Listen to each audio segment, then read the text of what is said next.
ليه بختك مايل ودايما بيجيلك إحساس إنك ناقص وإن الحياة ضدك وإن كل حاجة بتعملها مش بتتوفق فيها، أو توفيقك قليل وحظك مش زي غيرك، وده كله بيكون نابع إن أنت مش فاهم قدرك ومش مؤمن بيه. ومن هنا تعالى هعرفك إيه هو القدر، ولو فهمت القدر والرزق قلبك هيرتاح ومش هتخاف من فقر، مش هتطمع، وهتحس بطعم الرضا. تمام. أول حاجة عايزين نتكلم عليها في القدر إن القدر هو سر الله في خلقه. ربنا كتب كل حاجة هتحصل قبل ما السماوات والأرض ما تتخلق ب50,000 سنة. السبب إيه؟ مش عشان يحسسك بالعجز، بالعكس، عشان لما الدنيا تضيق عليك تفتكر إن ده مش عشوائي، ده محسوب ومقدر بحكمة. كل حاجة ربنا عاملها محسوبة ومتقدرة. ربنا بيعمل كل حاجة لحكمة ما. تخيل لو كل حاجة كانت صدفة كنت هتعيش في رعب، مش كده؟ تخيل معايا لو كل حاجة كده اتثابت بالصدفة، كنت انت هتحس بإيه؟ كنت هتحس بالرعب. تمام؟ لكن لما تعرف ان في مدبر قلبك بيهدى. تاني نقطة هكلمك عليها النهاردة، أركان الإيمان بالقدر 4. في 4 أركان للإيمان بالقدر. عشان إيمانك بالقدر يبقى كامل لازم تؤمن ب4 الحاجات اللي أقولك عليهم دول، 4 أركان دول. أول ركن هو العلم. ربنا عارف كل حاجة هتحصل من الأزل، لازم يبقى في بالك إن ربنا عارف كل حاجة هتحصل من الأزل. تمام. تاني حاجة الكتابة، تاني ركن الكتابة، إن أنت تبقى عارف إن كل ده مكتوب في اللوح المحفوظ. تمام. تالت ركن المشيئة، ان مفيش حاجة بتحصل الا لو ربنا اراد ان هي تحصل. مفيش حاجة هتحصل الا لو ربنا اراد لك ان هي هتحصل، وقتها تقع الحاجة وتحصل. خلاص. رابع ركن وهو الخلق. ربنا هو اللي خلق افعالك وقدرتك عليها. ربنا هو اللي خلق افعالك وخلق قدرتك عليها. تمام. لو نقص ركن واحد الإيمان يبقى ناقص. يعني لازم ال4 دول تبقى أنت مؤمن بيهم، ال4 أركان دول. لو نقص ركن واحد الإيمان بتاعك يبقى ناقص، ولو أمنت بيهم ال4 قلبك بيهدى وبيسكن. خلاص. طيب النقطة اللي عايزة أكلمك عليها تاني، رقم 3، إن القدر مكتوب بس أنت مخير. القدر مكتوب ولكن أنت مخير. هتقولي يعني إيه؟ النقطة دي الناس بتغلط فيها. يعني يقولك أنا مكتوب عليا إن أنا أفشل، أو إن أنا أكون شخص فاشل، ويسيب المذاكرة وما يذاكرش. الحقيقة إن ربنا من الأول عارف إن أنت هتختار تسيب المذاكرة فكتبها، لكن الاختيار كان بتاع مين؟ الاختيار كان بتاعك انت. وصلت؟ فانت المسؤول عن اختياراتك، وربنا عارف النتيجة من قبل اصلا ما انت ما تختار. رقم 4، لازم تبقى عارف ان القدر نوعين. القدر نوعين، في قدر مبرم وقدر معلق. القدر المبرم ايه هو؟ ده ثابت، قدر ثابت ما بيتغيرش، يعني حقيقة ثابتة كده زي الموت والأجل والرزق المكتوب، دي حاجات ثابتة، أقدار ثابتة صعب إنها تتغير. تمام. طب إيه بقى القدر المعلق؟ القدر المعلق ده متعلق بأسباب، لو عملت السبب يحصل. تمام. يعني قدر كده متعلق، لو اجتهدت هيكرمك في الحاجة الفلانية، طب ما اجتهدتش طب مش حاصل. يعني حاجات كده متعلقة، ولو ما عملتش ما يحصلش. خلاص. هديكم مثال، يعني الدعاء مثلا بيغير القدر، بس انه القدر المعلق اللي انا بقولك ايه، حسب انت هتعمل ايه. الدعاء ممكن يغير لك قدرك المعلق ده. والصدقة بترد البلاء، يعني انت لو انت هيجيلك بلاء معين، ربنا كاتب عليك مرض او حاجة وانت تصدقت، فالصدقة تمنع عنك البلاء ده. زي مثلا لما تلاقي حد تعبان وانت طلع له صدقة بنية ان ربنا يشفيه، فربنا يشفيه بسبب ان انت طلعت له صدقة، فالقدر ساعتها يتغير ويتشفي. وهو كان مكتوب ان هو هيبقى تعبان وهيكمل في تعبه، بس انت عملت حاجة غيرت القدر. برضو صلة الرحم بتزود العمر. بتطول العمر. يعني الناس لو انت مكتوب لك ان انت تموت وانت 30 سنة بس انت بتصل رحمك او منتظم عليها، او دايما على صلة بأهلك وكويس معاهم، فعمرك يطول، بدل ما يبقى 30 لا يمتد بقى، يبقى 40 50 وهكذا. خلاص، فبلاش تقول كله مكتوب وتقعد، لأن سعيك نفسه ده سبب مكتوب. رقم 5، إن الرضا بالقدر مش معناه السلبية. الرضا بالقدر ده مش معناه السلبية. يعني في ناس فاهمة الرضا غلط، يقولك أنا راضي ويروح ينام في البيت على سريره وخلاص، ويستنى بقى يقولك جت ما جتش ما جتش، أروح أنام أنا ربنا كرمني، حد عطاني فلوس عطاني، مفيش خلاص، وهو ما خدش بالأسباب. لكن الرضا الصح انك تسعى بكل قوتك، ولو النتيجة جت عكس ما اللي انت عايزه، يعني انت تسعى على قد بكل قوتك، ولو النتيجة ما كانتش متوقعة او زعلتك او جت عكس اللي انت عايزه، ساعتها يبان الرضا بقى، تقول الحمد لله، ده اختيار ربنا ليا، وهو اعلم من الاختيار ده ايه. يعني لازم تبقى متيقن ان اختيار ربنا ليك هو الصح، هو اللي كويس ليك وصح ليك، ويشوف ربنا رضاك بقى. فلازم انت تكون عارف ان السعي واجب، الرضا بعد السعي عبادة. خلاص. طب رقم 6، الابتلاء جزء من القدر. الابتلاء جزء من القدر. الوجع اللي انت فيه دلوقتي ده مش ظلم، ربنا بيكفر بيه ذنوب وبيرفع بيه درجات. يعني ربنا لما يبتليك او يبتلي حد عزيز عليك، ده بيرفع من درجاته وبيخفف ذنوبه، بيكفر بالتعب ده او بالابتلاء ده ذنوبه، او بيكسر بيه غرورك عشان خاطر ترجع له. انت شفت نفسك على ربنا وما بقيتش بتلجأ له، ما بقيتش بتدعي له، بقيت مستغني عن ربنا وما ما بتدعيش خالص، ناسي الدعاء، حتى بتصلي 1 2 3 4 وتقوم تجري، ما بتدعيش، ناسي ربنا، مش بتلجأ له. فيقوم ربنا حادف لك كده ابتلاء بسيط عشان يسمع صوتك وانت بتدعي له وبتناجيه، ويا رب طلعني من المحنة دي، يا رب يسر لي امري ده. تمام.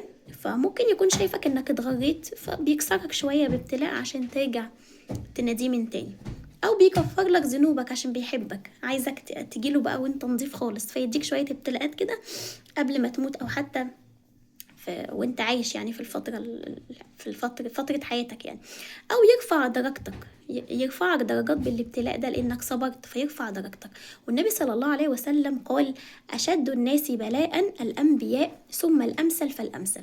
يعني شوفوا، اعز الناس اهو في قلب، يعني الناس اهو كويسين وربنا بيحبهم جدا، الانبياء، وفي احلى من الانبياء، وربنا كان بيبتليهم، هم كانوا اشد الناس ابتلاء لان ربنا كان بيحبهم اكتر حاجة. فكل ما ربنا ما يبتليك يبقى هو ايه؟ بيحبك. الابتلاء دليل على الحب، مش علامة كره، إلا لو كان سبب ذنب وربنا بينبهك. إلا لو كان الابتلاء ده سبب ذنب وربنا بينبهك. وعطيتك مثال في اللايف في النقطة دي، قلت لك لو انت مثلا بتحط فلوسك في البورصة وانت عارف ان البورصة فيها أسهم حلال وأسهم حرام، فانت الشيطان غرك وقال لك ان الأسهم الحرام دي هتكسبك اكتر، ودخلت فلوسك فيها برغم ان انت كويس ومحترم وعارف ربنا، بس انت وقعت اهو في معصية، وقعت في ذنب عظيم وانت مش واخد بالك ان انت دخلت في حاجة مشبوهة او حاجة حرام وكسبت منها. بس جيت بعد كده تاني يوم لقيت نفسك ربنا ابتلاك بمصيبة معينة، ربنا جاب مثلا ابنك تعب، انت نفسك جالك مرض مثلا معين ومش عارف ايه علاجه، فاتأذيت في نفسك او في الناس، يعني في ابتلاء حصل، فربنا ساعتها عطالك الابتلاء ده ليه؟ عطاهولك عشان يرجعك عن الغلط اللي انت عملته، عشان ينبهك، خلي بالك فلوسك حرام، فانا هديلك تنبيه اهو عشان تخلي بالك، تسحب فلوسك من الاسهم الحرام دي مثلا. ده بديك مثال، بس قيس بقى على ده اي حاجه تانية. انت ممكن تكون بتعمل اي حاجه غلط، اي معصيه، اي ذنب، اي فلوس حرام بتاخدها، وربنا يبتليك عشان بس هو عايز ينبهك ان انت في ورطه، ما تكملش في السكه دي. هو عالم ان انت جواك خير، فمش عايز يسيبك. هو ممكن يسيبك ويكرمك قوي قوي قوي قوي قوي ويديك بقى ايه يعني بعدين بقى تلاقي نفسك خارب الدنيا، يعني يسيبك ويلهيك لا، لكن هو عشان بيحبك وقاري قلبك وعارف ان انت شخص كويس، وان انت الشيطان ضحك عليك، فيقوم عاطيلك ابتلاء عشان خاطر ينبهك ويرجعك. والله انت بقى لو ذكي وجدع وصادق كده مع ربنا ان شاء الله ترجع، صح؟ لكن في ناس بقى للاسف ممكن يحصل لها الابتلاء وتبقى مدركه ان ربنا ابتلاها في الحاجه دي بسبب ان الفلوس حرام. اصلا الفلوس حرام بتيجي بتروح بسرعه، زي ما بتيجي بسرعه بتروح بسرعه، وبتاخد معاها كمان راحه البال. تبص تلاقي نفسك مفيش راحه بال. يعني عمرك ما هتشوف واحد شغال في حاجه حرام او فلوسه حرام وعنده راحه بال، دي مش موجوده خالص. دايما الناس اللي مصادر فلوسهم حرام ما عندهمش راحة، ما بيلاقوش راحة البال دي ابدا، برغم كتر الفلوس اللي عندهم. يعني ممكن يكون عنده كل حاجة بس راحة البال لا. تمام. فزي ما بقولك كده، الابتلاء جزء من القدر. الوجع اللي انت فيه دلوقتي ده مش ظلم، ده ربنا بيكفر ذنوبك، بيرفع درجتك، بيكسر بيه غرورك عشان ترجع له تاني. والنبي قال اشد الناس بلاء الانبياء ثم الامثل فالامثل. فالابتلاء علامة محبة مش علامة كره، الا لو كان سبب ذنب وربنا بيحبك وعشان كده بينبهك من الذنب ده ترجع فيه فورا على طول، تاخد بالك. يعني انت لازم تكون مؤمن بالعلامات دي. طيب رقم 7، ما تحكمش على القدر من الظاهر. بلاش نحكم على القدر من الظاهر. وهحكي لكم قصة موسى مع الخضر. قصة موسى مع الخضر كلكم عارفينها طبعا، سورة الكهف. بتلخص النقطة دي خالص، ان الخضر لما كسر السفينة او خرق السفينة وقتل الغلام الطفل البريء، مسك وقتله وبنى الجدار، والقوم ما كانوش يستحقوا ده اصلا، وبنى الجدار. وساعتها سيدنا موسى شاف ايه الشر اللي انت بتعمله ده يا خضر، ازاي تعمل كده؟ ده انت كل الحاجات دي هو شايفها، هو من وجهة نظره شايف ان الحاجات دي كلها شر، صح؟ لكن هي في باطنها ايه؟ طلعت كلها خير. فانت كمان بتحصل معاك حاجات وتقول ليه يا رب، ليه يا رب ما عملتش، ليه يا رب ما سمعتش كلامي في الموضوع الفلاني، ليه يا رب ما استجبتش دعوتي، ليه يا رب مش عايز تكرمني بالحاجه الفلانيه اللي انا نفسي فيها دي. انت شايف القدر انه شايف ان دي حاجه شر، بس هي باطنها ايه؟ خير، وانت مش عارف. وبعد سنه هتفهم الحكمه، هتفهم حكمه ربنا ان هو مأخر عليك نعم انت نفسك فيها حالا، هو مأخرها عليك. هتفهم الحكمة دي بعد سنة، بعد 2، بعد 3 سنين. ما تستعجلش الحكم على القدر. بلاش تستعجل في الحكم على القدر وانت مش عارف ربنا منع عنك ليه، منع عنك الحاجة دي ليه. خلاص، الزمن هيكشف لك، الزمن هيكشف لك بعد كده كل حاجة، وهتقول احمدك يا رب، الحمد لله ان انت بعدتني عن الحاجة دي. خلاص، او الحمد لله ان انت ما كرمتنيش بالحاجة اللي انا كان نفسي فيها دي. اوكي. طيب نيجي بقى لرقم 8، ان الايمان بالقدر بيمنع الحسد. يعني تخيل معايا مثلا لما انت تعرف ان رزق فلان ده ما تقدرش تاخده منه، وانا رزقي محدش يقدر ياخده مني، كل واحد رزقه معاه او رزقه مكتوب له، محدش يعرف ياخد ايه، محدش يعرف ياخد رزق حد. ساعتها الحسد بيموت. ساعتها لو كل واحد اقتنع بده، اقتنع بحتة ان الايمان يعني الايمان بالقدر، ان انت تبقى مؤمن بالقدر، ده بيمنع الحسد. لما انا ابقى مؤمنة ان انا رزقي محدش هياخده، انا هبقى مرتاحة ومش هحسد على حد ومش هحقد على حد، مش هعترض على اسمة الله وتوزيعه للاجزاء للناس، مش هعترض على دي. تمام. فده الحسد ساعتها بيموت. الحسد اصله اعتراض على اسمة ربنا، والرضا بالاسمة بيطفي النار دي. فكرة ان انت تبقى راضي باسمة ربنا ايا كان اسمته دي انت شايفها ايه، دي حاجة ما تخصكش، المهم ان انت ترضى باللي ربنا قسمه لك وبس. رقم 9 بقى، الدعاء بيرد القدر. النبي صلى الله عليه وسلم قال لا يرد القضاء الا الدعاء. يعني في اقدار معلقة ممكن تتغير زي ما قلت لك بايه؟ بالدعاء. فما تقولش مفيش فايدة، لا، ادعي وانت موقن بالاجابه، عندك يقين. وانا بدعي يا رب انا عايزه الحاجه الفلانيه دي، ابقى عندي يقين ان هو هيستجيب لي الحاجه الفلانيه دي، عندي يقين ان هو هيستجيب لي الحاجه الفلانيه دي. خلاص. الدعاء نفسه عباده وسبب. لما انا اكون عايزه حاجه وادعي، انا كده خدت بالاسباب. اصلي استخاره، خدت بالاسباب، صح؟ جالك عريس مثلا، مش عارفه العريس ده هيبقى كويس هيبقى وحش، انا مش عارفاه يا بابا لسه مش عارفه ايه. طب يا صلي استخاره يا بنتي وادعي ربنا يقدم لك اللي في الخير. انت كده خدتي ايه؟ خدتي بالاسباب وعملتي اللي عليكي، رميتي الموضوع على ربنا. والله قلت له يا رب ايه، لو الموضوع خير ليا يسرهولي، لو شر ليا ابعده عني. لقيتي الموضوع تمام ومشى، يبقى ربنا عالم، هو اللي شايفه وعارف جواه ايه، وعارف الشخص ده ينفعك ولا لا. انت مش عارفة. فانت خلاص انت رميتي حملك على ربنا، رميتي الموضوع على ربنا، وهو يدبرهولك بعد كده بقى زي ما هو ما شايف الخير ليكي. فهمتي؟ فده الدعاء نفسه عبادة وسبب. الدعاء نفسه عبادة وسبب.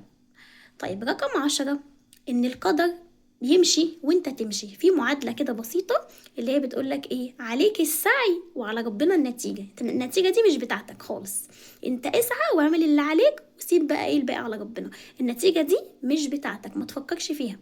يعني ما توقفش شغل وتقول ده قدر، خلاص انا قدري ان انا مش همشي في الشغلانه دي ومش هتمشي، مش هشتغل، هقعد اريح في البيت بقى واللي ربنا بقى رايد. لا، مش حاجه اسمها كده. انت تشتغل وتسعى وتسعى، وما تقعدش تحلل وتقلق وتنسى تشتغل. اعمل اللي عليك وبعدين سيبها على ربنا. ده معنى التوكل، ان انا يا رب يعني هو نعم الوكيل، هو ربنا نعم الوكيل. ده معنى التوكل، انا هعمل اللي عليا وهسيبها بقى على ربنا. خلاص. طيب، طبعا النقط دول لو دخلوا قلبك هتلاقي حاجات كتيرة في حياتك اتفسرت، وهتلاقي ان القلق قل والرضا زاد. تمام. رقم 11، الرزق مقسوم. لازم تبقى عارف ان رزقك رزق مقسوم. ربنا قاله في السماء رزقكم وما توعدون. يعني رزقك مكتوب في السماء قبل ما تنزل الأرض، هو رزقك أصلا مكتوب في السماء.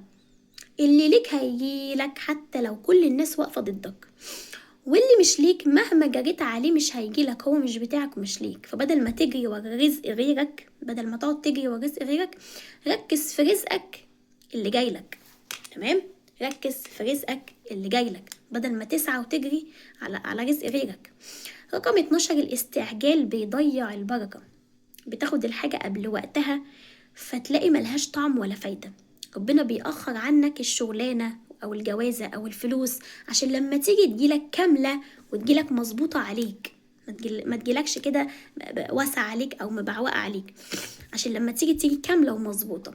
الاستعجال زي اللي بياكل الفاكهة قبل ما تستوي أو قبل أوانها، بتبقى لا طعم ولا فايدة. يعني عارفين الجملة اللي بتقول اللي بيستعجل حاجة قبل أوانها بيتعاقب بحرمانه منها؟ عارفين اللي بياخد الحاجة بسرعة قبل أوانها بيتعاقب إن هو بيتحرم منها أو ما بيحسش بطعمها هو ولا فايدتها ولا أي حاجة.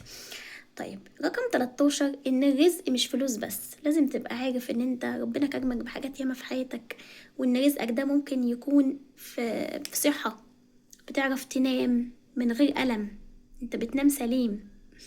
جرب كده تروح العناية المركزة وتشوف الناس قد ايه متألمة ومش عارفة تنام، بتقلبوا كده وتقلبوا كده والأجهزة وتعبانين، هتقول الحمد لله يا رب إن أنا جسمي سليم ومعافى وبعرف أنام سليم ومش بتألم. ده الواحد لما بيجيله بس شكة في زوره كده في وقت البرد، في بداية البرد مثلا، قد ايه بنبقى تعبانين وقد ايه بنبقى عايزين بس نبلع ريقنا. يعني قد ايه بلعك بس للريق ده من غير ما تحس بألم، دي نعمة عظيمة ورزق عظيم انت مش واخد بالك منه. الستر اللي مخلي عيوبك مستورة، ربنا سترك مخلي الناس تشوفك فلانة دي محترمة وجميلة ومثقفة واحنا بنحبها ودمها خفيف الناس شايفين الحاجات الحلوة اللي فيك. انت فيك عيوب ممكن الناس ما تستحملهاش، بس ربنا ساتر عيوبك دي فمحدش شايفها. فده برضو رزق ان ربنا سترك وعطيلك صحة، عطيلك زوجة. ممكن الزوجة الصالحة رزق، زوجة بتهدي بيتك. عطيلك زوج صالح وده رزق، زوج صالح كويس يتقي الله فيكي وكويس معاكي ومعيشك عيشة كريمة. تمام. عطيلك أولاد بارين بيكي أو ابن يرفع راسك، ابن محترم بار بيكم يرفع راسكم. كل دي أرزاق. راحة البال يا جماعة رزق، راحة البال دي أهم حاجة فيهم كلهم. انت ممكن تكون عندك كل حاجة، ربنا كرمك برزق وكرمك بصحة وكرمك بعيال وزوجة بس ما عندكش راحة بال، في حاجة مخليها راحة البال مش موجودة. تمام. وراحة البال اللي تخليك تنام 5 ساعات وتصحى شبعان نوم. في واحد ممكن ينام 12 ساعة أو 9 ساعات ويصحى وكأنه ما نامش، جسمه متكسر وتعبان ومفيش بركة في نومه. فكونك ان انت بتنام 5 ساعات وتصحى تمام دي، او تنام 6 ساعات وتصحى زي الفل، ده رزق. ده رزق. غيرك بيقعد على فكرة الأرق صعب جدا، يعني الناس اللي عندهم مشكلة في النوم ما بيقدروش يناموا. في ناس فعلا مشكلتهم في الحياة ان هم مش عارفين يناموا، بيناموا بقى بياخدوا منومات، بياخدوا مهدئات عشان يعرفوا يناموا، مش عارفين يناموا حرفيا. فبيتمنوا ان هم يناموا ساعة على بعض ما يقلقوش. فكونك انك بتنام اصلا 6 ساعات متواصل او 5 ساعات متواصل، دي نعمة كبيرة، تصحى منهم شبعان نوم وزي الفل. فبص حواليك هتلاقي نفسك غني، بس عينك على اللي ناقصك وبس، هي دي المشكلة. رقم 14، التعجل بيفتح باب الحرام. قلت لك في النقطة اللي فوق ان انت ايه، ما تستعجلش، ما تاخدش الحاجة قبل اوانها عشان ما تتعاقبش بحرمانك من ربنا يحرمك منها. لما بتستعجل على الفلوس بتقبل اي حاجة، بتقبل شغل حرام، ممكن تقبل صفقة مشبوهة، ممكن تقبل رشوة، ممكن تغش، تقبل على نفسك الحاجات دي عشان تستعجل. يعني انت لما بتستعجل بتفتح على نفسك ايه، ابواب حرام. آه وبتفتكر ان انت كده لحقت نفسك، بس انت ضيعت بركة الحلال كله للأسف. انت ما لحقتش نفسك، انت ضيعت بركة الحلال كله. الفلوس الحرام دي لعنة، بتدخل بسرعة وتطلع أسرع، زي ما دخلت زي ما طلعت. ومعاها بقى بتسحب زي ما قلت لك ايه، بتاخد راحة البال معاها. تمام. ف... فخلي بالك، خلي بالك من الفلوس الحرام. رقم 15، ان ربنا ارحم بيك من نفسك. ودي اخر نقطة معانا في فيديو النهاردة. ربنا ارحم بيك من نفسك. اوقات ربنا بيأخر عنك الحاجة عشان انت مش جاهز ليها، انت لسه مش جاهز ليها. دلوقتي ربنا بيهيئك لحاجة تانية. لو جات لك الحاجة دي دلوقتي كانت ممكن تكسرك، كانت ممكن تفتنك، كانت ممكن تضيعك. صح؟ مش كل حاجة، يعني ربنا هو اللي عالم الحاجة اللي انت نفسك فيها دي هتجيلك في الامتى، وهتبقى انت جاهزة ليها امتى. عارفين شبه الاب اللي بيشيل اللعبة الخطيرة من ايد ابنه الصغير، او يقوله لا مش هجيبها لك دلوقتي لما تكبر شوية، مش عشان يحجمه، هو عشان بيحبه. ربنا بيحبك، مش عايز يديلك الشغلانة دي عشان عارف ان انت لو دخلتها دلوقتي وانت مش مستعد ليها، ما عندكش الخبرة الكافية، هتبوظ الدنيا وممكن تطلع منها خالص او تتعقد. لو كرمك مثلا انت بتدعيه بفلوس كتير، يمكن هو عارف ان لو كرمك بفلوس كتير، الفلوس الكتير دي وانت لسه مش ناضج هتضيعك. صح؟ هتدخلك في سكة غير السكة اللي هو عايزك تمشي فيها، غير السكة كويسة اللي هو نفسه ان انت تمشي فيها. او الفلوس دي ممكن تفتنك، هو عارف انها لو جاتلك في الوقت الفلاني ده وانت لسه مش متظبط هتفتنك وهتبقى لعنة عليك. فعشان كده حرمك منها عشان هو بيحبك، هو عالم وعارف انت هتاخدها هتعمل بيها ايه. وصلت؟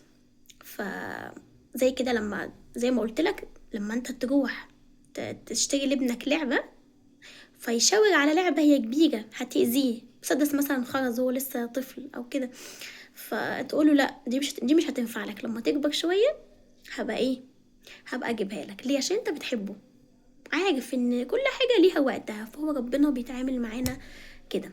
خلاص. احنا كده الفيديو خلص، اتمنى يكون عجبكم. انا ايمان نصار، لو اول مرة تشوفوني ما تنسوش تحطوا اللايك واعملوا لي كومنت حلو زيكم، واللي مش مشترك في القناة يشترك. والسلام عليكم ورحمة الله وبركاته.